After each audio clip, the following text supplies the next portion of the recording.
I'm Rustin. I'm the youngest son, and these are my kids, Casey and Carson. And fortunately, I wrote something, and I have a great son that is willing to read it. So I don't know what's going to come out of my mouth right now. But first of all, I want to say, Ben, that was awesome, and I can't. That really spoke to me, and it's kind of like what your mom was just saying, that's just one example of the way Grandpa has imparted his footprint in your life, and that was really awesome.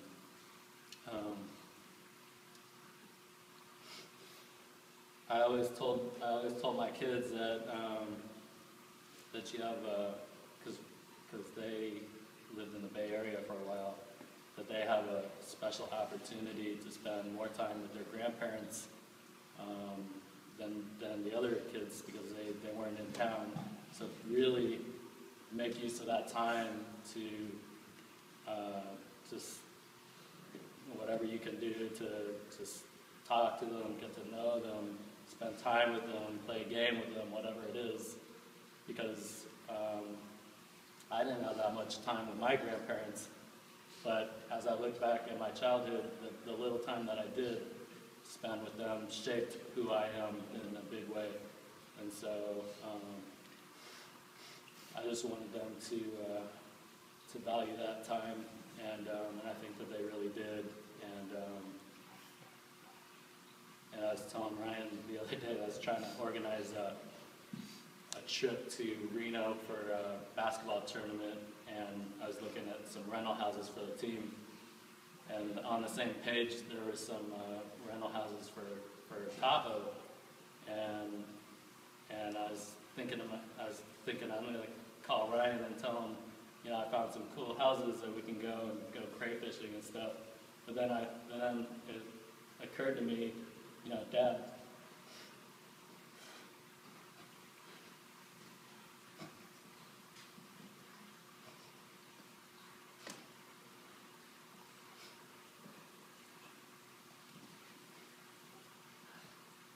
Dad's not here. And he used to take us up to Tahoe all the time.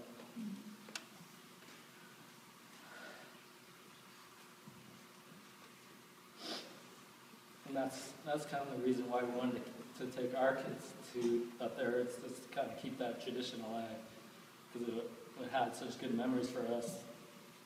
And it's just, obviously it's not going to be the same without him there, because he's the head of our family. And it's just, that whenever he was there, people talk about how comforting he was, and it's just when he was there, everything was cool, everything was all good. So, it's just up to the rest of us now to step up and fulfill that leadership position collectively. And we'll never be able to replace him, what he meant to this family, but we're going to do, I like how the family has come together and gotten stronger from this.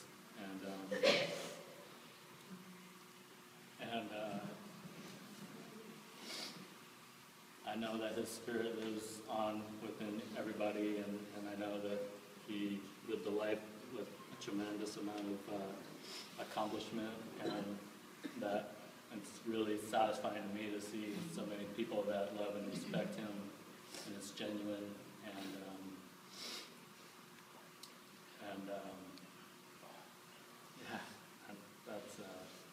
that's pretty much it for me. I think Casey wants to say something, and Carson wants to say a little something, and then he'll read what I wrote on my behalf, on our behalf. I just want to say,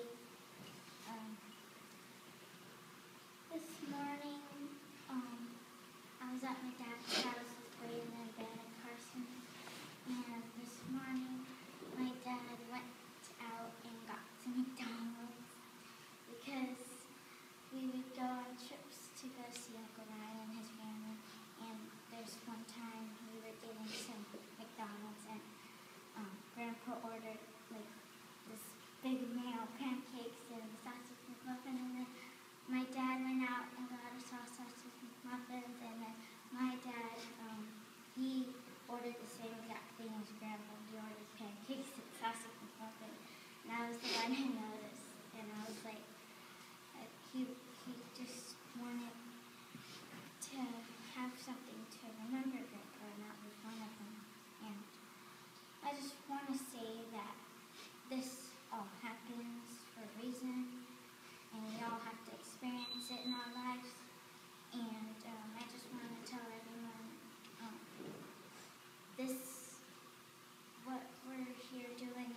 told me when I was praying for Grandpa that he was going to get his strength back.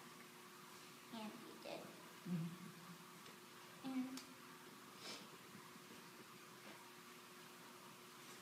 And Grandpa, every time I went over to his house, he would always pat me on the head. And I wouldn't really like it, but I kind of got used to it.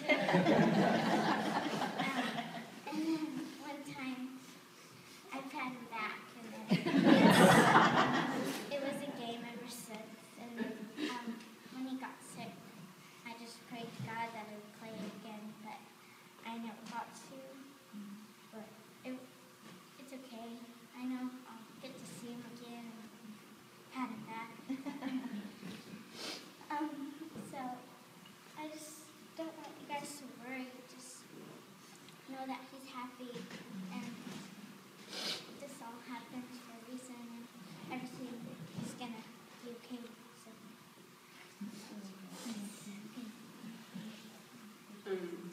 I just remember whenever we stayed with Grandpa, I remember watching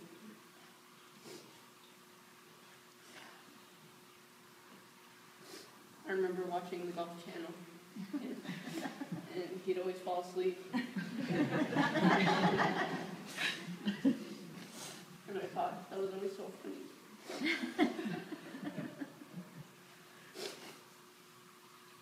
And I remember in the mornings he would eat peanut butter toast.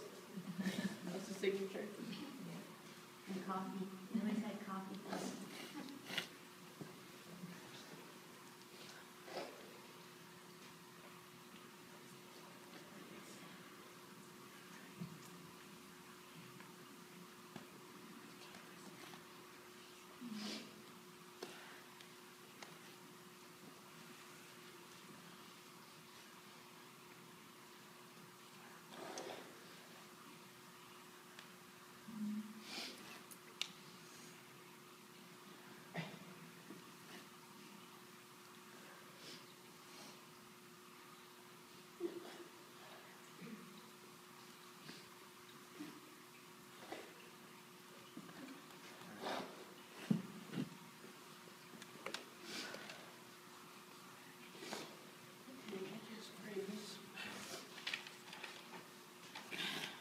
Paging Dr. Lee.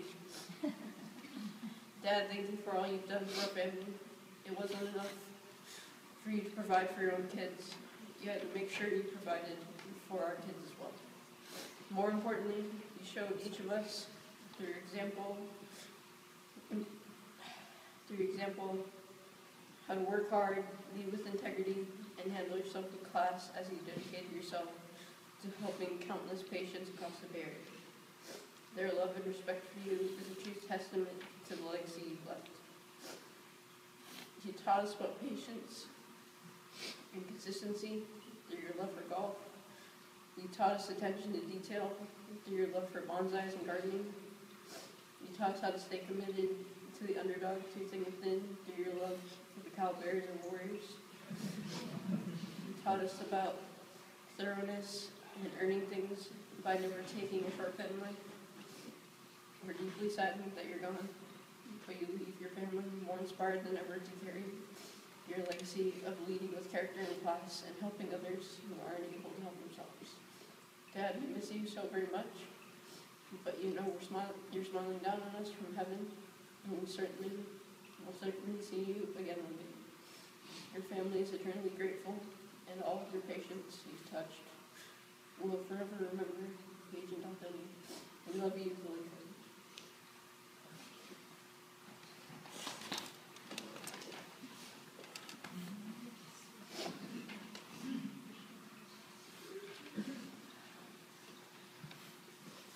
I might add before I asked Brenda to come that while he was in emergency, they were paging Dr. Lee. And he says, "Oh, here I am."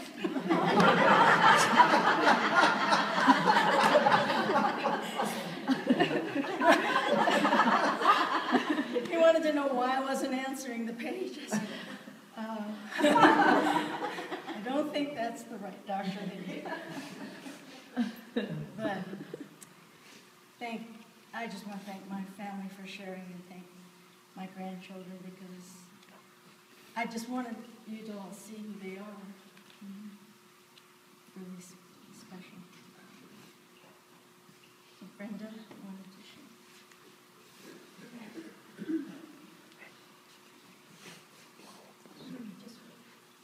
I just have a few words. This is for Christy, Josh, Ben and Braden, Carson and Casey. This is especially for you. I love Ron. It was wonderful having him as an older brother. He made my life so easy. In school, he was a really bright student, very cooperative, and he had musical abilities too. He played the piano and the clarinet. 8 years later, I came along, and when the teachers found out I was Ron's little sister, they loved me too, even if I didn't deserve it. And this special treatment that I got from people continued throughout my whole life until this day. Whenever I meet people and they know I'm Ron's sister, they take the time to tell me what a wonderful person he was, how much respect they had, and how kind he was. I felt so proud to be his sister. But it was only as an adult that I really realized how special he was. Had a really keen insight into people and situations. And in just a few words, he was able to kind of get the core issues together. It was just amazing. It's one of the things I admire him the most. And I think the kids, especially the boys, know that I've had especially tough 2.5 years. And Ron helped me through them. He gave me the trust, encouragement, and the confidence that I was doing the right thing.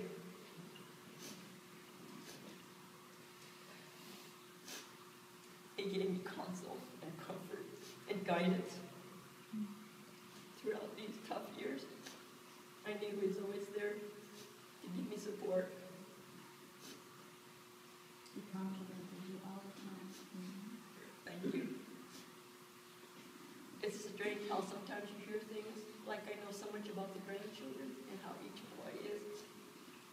He tells me, and I don't know if he tells them, but I know something about each grandchild. But Ron told me just a few days before he died. He goes, "Brent, you're my sister, and I love you." I feel so lucky to have had Ron for my brother, and you're lucky to have had me for your dad, father-in-law, and grandfather.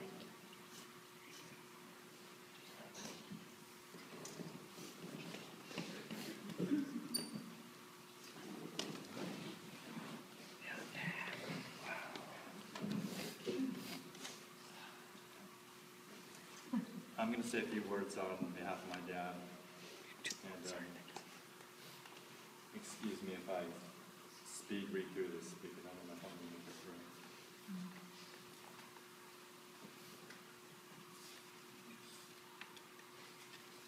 Growing up as a kid, I always looked up to Ron and Jerry, and I've always admired them to this day. Losing Jerry last year, and now Ron, has been emotionally devastating. Ron being the oldest, he was our big brother and set the standard of excellence. To be good at whatever you choose to do, and he was exceptionally good at whatever he did.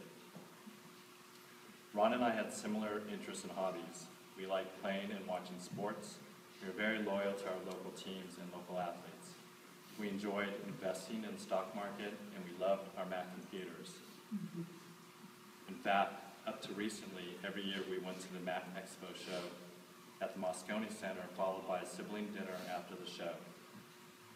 Brenda, Jerry, and I look forward to our sibling dinner every year. Not sure if Ron did, because as soon as we sat down for dinner, we were unloading our medical problems on him.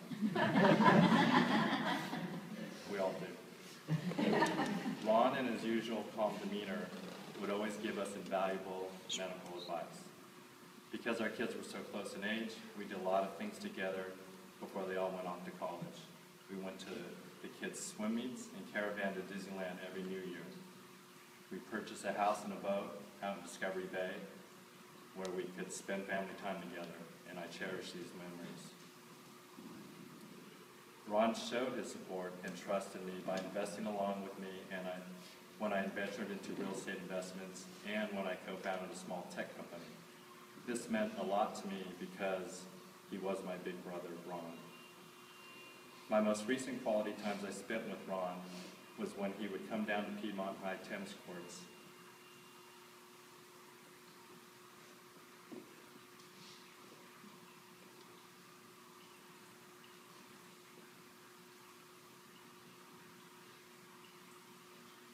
To watch Kelly play.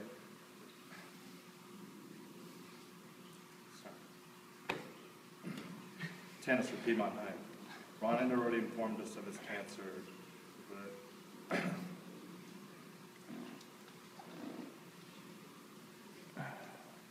managed to make it to every home match, even, hold on.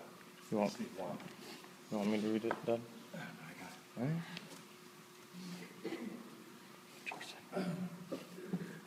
Ron already informed us of his cancer, but managed to make it to every home match, even when he was in pain and felt fatigue. This showed his true loyalty to family and to sports. I look forward to seeing Ron at these matches because I felt the time spent with him were precious. I'll miss Ron more than I can express. He left behind a wonderful family that includes 6 grandchildren.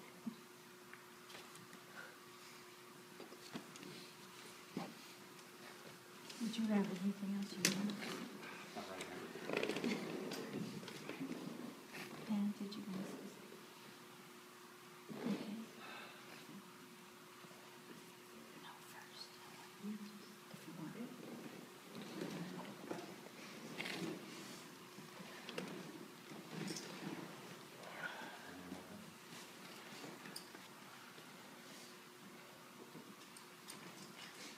I really didn't plan on saying anything because I don't think I could get through it.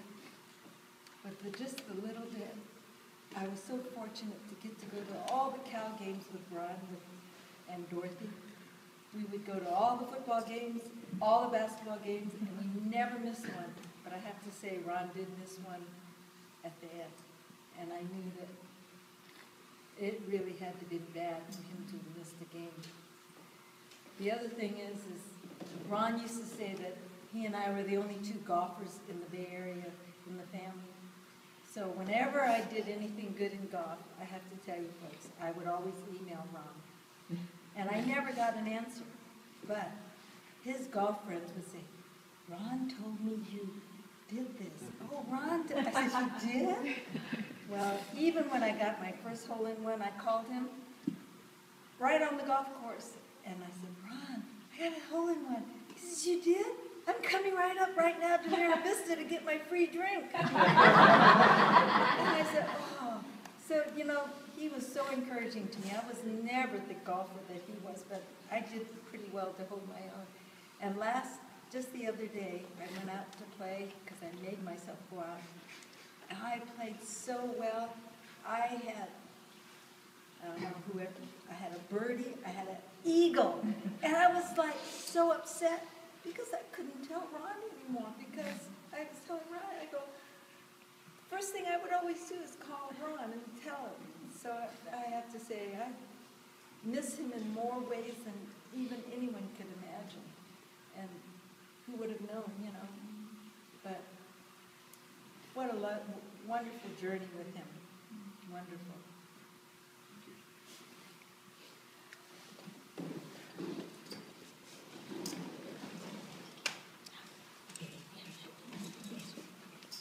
You need help?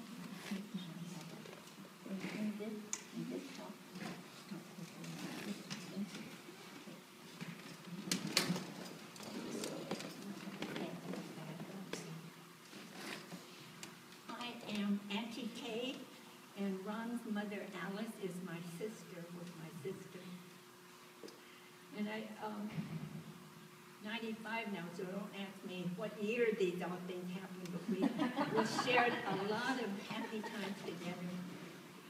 So I live in Salinas.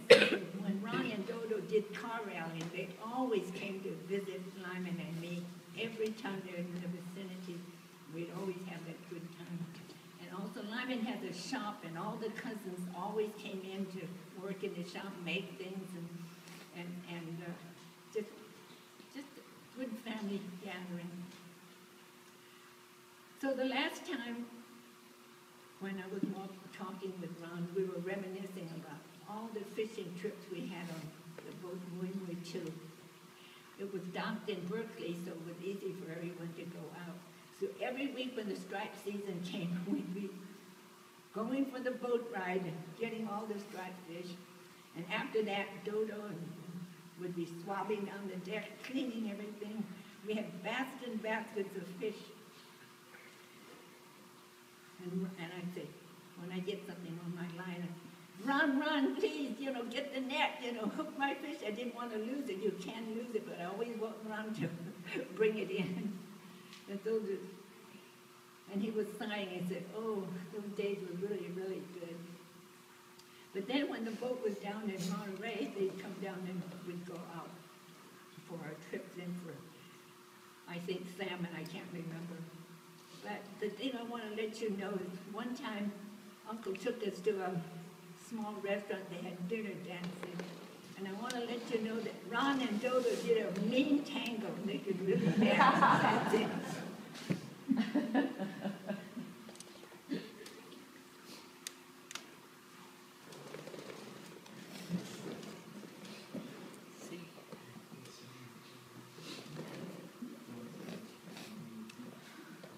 First, before I ask anyone else, is there anyone else in the family that would like to say anything? I'd like to take a stab. I just want to thank Pam Lee for doing that Yes. board up front. Thank you so much, Pam. It was fantastic. We appreciate it, and we don't take it for granted. Really nice. So I'm going to get through this as far as I can, but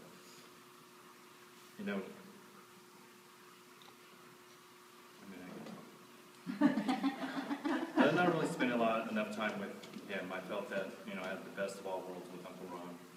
He was always encouraging, complimentary, and authoritative with a touch of humor. I used to see him often when I was growing up. It seemed as if he and Auntie Dodo would come over often when I was young. When he didn't come over, we would see Uncle Ron and family at swim meets with Rod, Ryan, Pam, and I when we took up swimming. Although my memory is not what it used to be, for some reason I have very, very strong recollections of Uncle Ron throughout my life, and I wanted to share a few.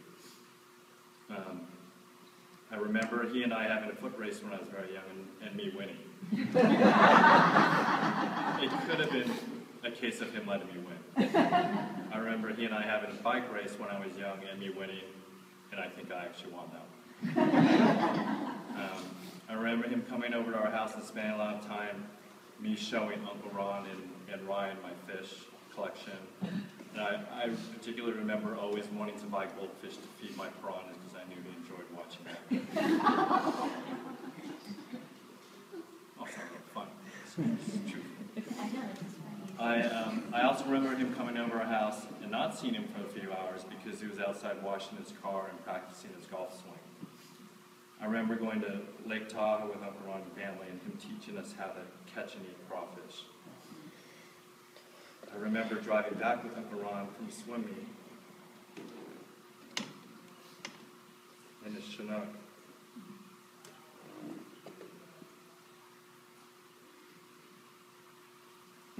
And him letting me listen to Journey and Saturday Night Live Fever on his 8-track player.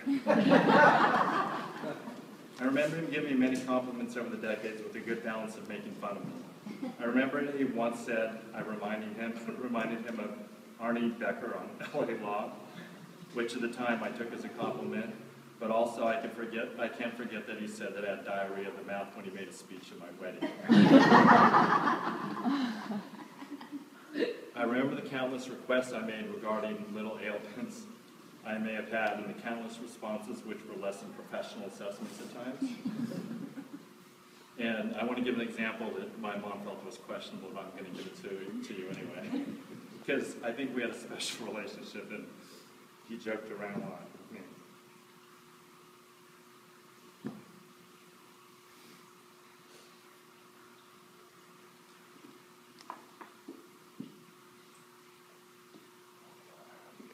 Sorry, I put backwash. We were on our way to the doctor's in Arizona for my daughter Allie because she had a rash. And I just wanted a quick assessment from Uncle Ron, so I sent him a picture of a rash on her back. And so he called me, which was a surprise, and he said, you know, Brett, I looked at this, and he came up with some big Latin term of what the rash was, and he goes, you know, Brett, and he didn't know that I had on speakerphone, he goes, you know, Brett, she got that rash because of excessive, and I'm going to use the word of being too promiscuous, which I think he was joking about, but he did that a lot with me, because I think I asked too many times, and I appreciated that about him, and I'm going to really miss him. I mean, he was our rock and leader.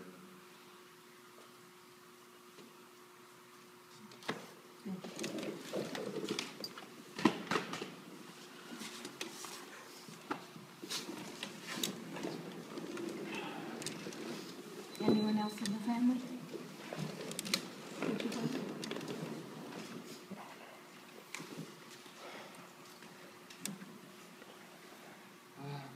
I'm Greg. I am Uncle Ron's nephew. And listening to all these stories kind of made me realize how many traditions we have and sort of how much we all have to thank him for. I think the first Cal basketball game I ever went to was with Rod and Ryan, and I think at that time we didn't get season tickets. We would sit in the student section, and it was so much fun. He actually made us stay to the end. I know Cal lost, but we had to listen to the band come out and play, and so we stayed until there were almost no one left there. And I was wondering if it's, with my dad's family, we usually try to beat the traffic. So as soon as there's a chance the game's over, he would, pull us out. And so we stayed, and we had, such a good time going to that football game that I think it wasn't that far afterwards that, our families started getting tickets, football, basketball. And so now I almost can't really imagine, our family not going to those games. And it really is, kind of part of the time we spend together. And so, thank you, Uncle Ron, for that family tradition. I also know that, I play golf because of Uncle Ron. I still remember he took the three of us to a driving range, somewhere, and put the ball off, and he would kind of go off, and then he would sort of check in on us, and when he'd come in and he'd see us hitting these balls, I mean, it really was kind of exciting because it was usually we were just the three of us running around playing ping pong, but for him to check in on us really it made me feel important, and I think it's why I love the game ever since. And so when I come back from college or from working, I don't kind of remember the years, but I know that he would get a game and say, you and Ryan should take on like Dr. Smith and me, and I think you guys are young, you hit the ball so far, but I think we can beat you. So I said, okay, we'll take you on. What time? And he'd say, well, you got to be at the course at 6:30. 6:30, I should roll out of bed till like 10:30 or so. And I think it was because he'd know that I'd never get up that early. So I'd set the alarm at like 5 something. I'd get up and I'd meet Ryan there. And then his course has no practice, no warm-up facility. So I get there like, how in the world can you play literally 3 hours before I get up and then no place to warm up? He and Dr. Smith are ready to go. And it'd be so foggy that I couldn't see the fairway. And I'm like, how can you get us up that early, not warm up, and then not know where the first hole is? And he just go hit it right over that red marker there. And the fall would come in, we'd go around, and usually Ryan and I would be down 3 or 4 holes, like, before we even made the turn. And then we would sort of claw back to get at these guys. And so I just wanted to say Uncle Ron, I miss you. But thank you so much for giving us these great times together and reminding us of opportunities we can